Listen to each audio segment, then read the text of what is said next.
Tension is hitting new levels at Ibrox, and the atmosphere surrounding Rangers right now feels more unstable than ever. Supporters are growing restless, and the frustration has boiled over following yet another controversial call from Russell Martin. His latest decision has left fans questioning whether his judgment can be trusted at such a crucial point in the season. Every move is being scrutinized, and with emotions running high, this may very well be the moment that defines his relationship with the Ibrox faithful. The sense of unease is impossible to ignore, and it is feeding into an already turbulent campaign. Adding to the tension, Rangers have just learned their punishment from UEFA after the away clash with Club Brugge turned into a night to forget. That heavy 6-0 defeat, which sealed a 9-1 aggregate loss, was damaging enough on the pitch, but what happened in the stands has now come back to haunt the club. UEFA charged Rangers over the use of pyrotechnics, and the governing body has now confirmed the sanctions. The club has been hit with a fine of €20,000 and handed a suspended one-match ban for traveling fans. That means supporters will still be allowed to follow the team to away games, including the first Europa League outing against Sturm Graz, but the warning is crystal clear.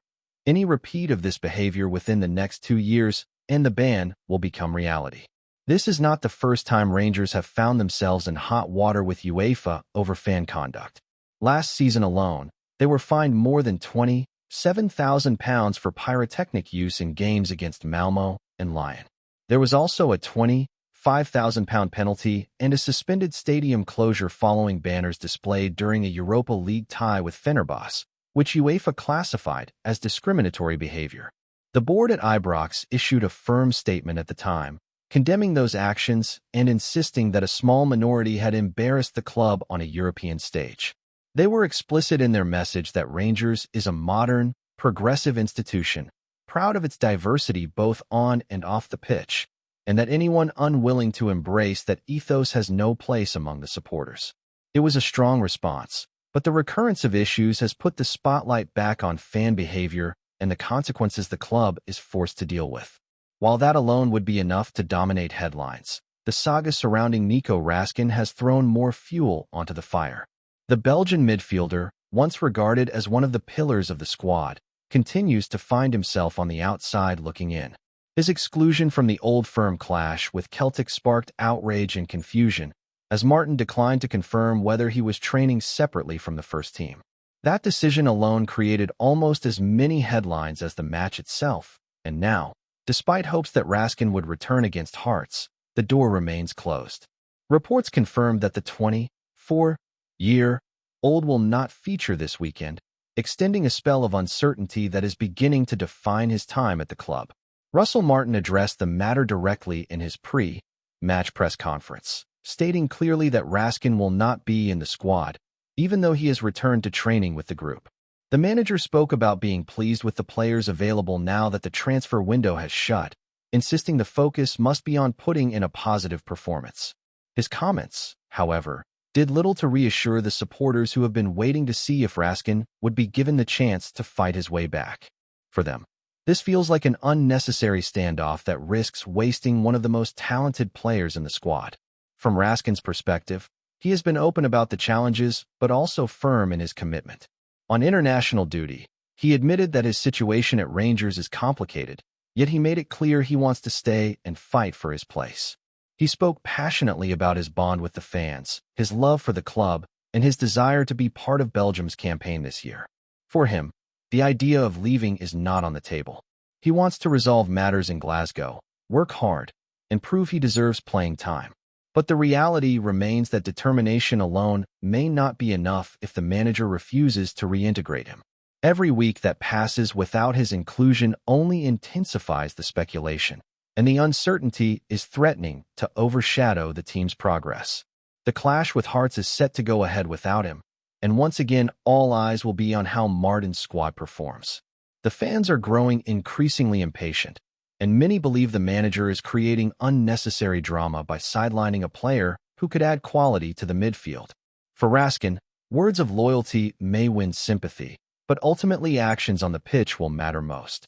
Until Martin and the player find common ground, this story will not go away, and the pressure on both sides will only mount. The backdrop to all of this is a season that already feels unsettled. Rangers went into the international break on the back of a frustrating 0-0 draw at Ibrox against Celtic, a match where once again Raskin was nowhere to be seen. The summer transfer window brought upheaval, with Hamza Igamane leaving after a long saga and Cyril Dessers also on the move to Greece. The club did bring in reinforcements on deadline day, but the sheer volume of change has created instability. It was always going to be a transitional period under Martin, yet the manner in which it has unfolded has left many questioning whether the club is equipped to navigate the challenges ahead. Former captain Barry Ferguson, never one to mince his words, has been vocal about what needs to happen now. He insists that while the start to the season has been far from ideal, the closure of the transfer window provides clarity. With the distractions of who might leave or arrive now settled, Martin finally has the chance to focus solely on football. Ferguson highlighted that the international break has given the manager time to reset, reflect, and prepare for what comes next. He acknowledged the difficulties of the opening weeks, but argued that the excuses are now gone. From this point forward, results are all that matter. That sentiment echoes among the support as well. Patience is wearing thin, and the demand for improvement is louder than ever. The visit of Hearts is being framed as an opportunity to relaunch the season, a chance to wipe the slate clean and show that the team is capable of competing at the level expected of Rangers. Anything less than a convincing performance will only add fuel to the fire and deepen the scrutiny on Martin's leadership. The combination of UEFA sanctions, ongoing disciplinary issues, and the Raskin saga has left the club under a cloud. For Rangers to move forward, they need unity both on the pitch and in the stands. The supporters want to believe in Martin. They want to rally behind their team, but trust has been shaken. A single result cannot fix everything, but a strong showing against Hearts could be the first step in restoring confidence. Until then, the questions will continue to swirl, and the tension around Ibrox will remain at boiling point. As the build-up to the clash with Hearts gathers pace, the sense of unease at Ibrox lingers like a shadow. The international break was supposed to bring calm, a chance for everyone to reset and return with a clearer mindset, but instead it has only sharpened. The spotlight on the fractures within the squad and the growing disconnect between the supporters and the manager. Russell Martin is under no illusions. He knows the scrutiny is intense, and he knows that one more poor result could see the noise around him rise to unbearable levels. At Rangers, patience is never in abundance, and with Celtic already laying down their marker, the margin for error is close to zero. It is not simply about tactics or formations anymore. The debate surrounding Martin has become about identity, leadership, and trust. Fans are asking themselves whether he truly understands the weight of expectation that comes with sitting in the Ibrox dugout. His handling of the Nico Raskin situation is viewed by many as a test of man management, and so far, they feel he has failed to strike the right balance. When a talented midfielder speaks of his love for the club and desire to fight back, yet remains excluded from the matchday squad, it creates the impression of stubbornness rather than strategy. That perception is dangerous in Glasgow, where loyalty is treasured and where supporters demand that the best players are on the pitch, not sitting on the sidelines while results stutter. Behind closed doors, the boardroom atmosphere is said to be equally tense. Those running the club understand the importance of stability, but also the financial reality of modern football. European competition is not simply about prestige, it is a vital revenue stream. Sanctions from UEFA, fines piling up, and the threat of bans for supporters all place pressure on the hierarchy to act decisively. They cannot afford repeated embarrassments on the continental stage, nor can they risk alienating a fan base that provides both financial muscle and emotional energy. Rangers need their supporters united, not divided, and the recurring controversies are pushing that unity to breaking point. What complicates matters further is the summer of upheaval that has left the squad still searching for rhythm. Losing Hamza Igamane and Cyril Dessers in quick succession created an attacking void that even late signings have not fully filled. The constant speculation about who would stay or go made it difficult for Martin to settle on a consistent approach. Training sessions were disrupted, players distracted, and the start to the campaign reflected that chaos. The stalemate against Celtic was not just disappointing in isolation. It symbolized a team caught between two identities, one trying to move forward while still weighed down by uncertainty. Barry Ferguson's comments struck a chord because they cut through the excuses. He admitted the start has been poor, but he also reminded everyone that turbulence was inevitable with so much change. His key point was that now there is nowhere left to hide. The squad is set, the window is shut, and the distractions have been cleared. The manager can no longer lean on transition as an explanation. From here, only performances and results matter. The bluntness of that assessment reflects the mood of the fans, who are less interested in hearing about processes and more interested in seeing victories. For Martin, the Hearts fixture has become more than just another league game. It feels like a litmus test, a chance to prove that he can steer this team out of stormy waters. A win would not erase the questions, but it would buy him breathing room.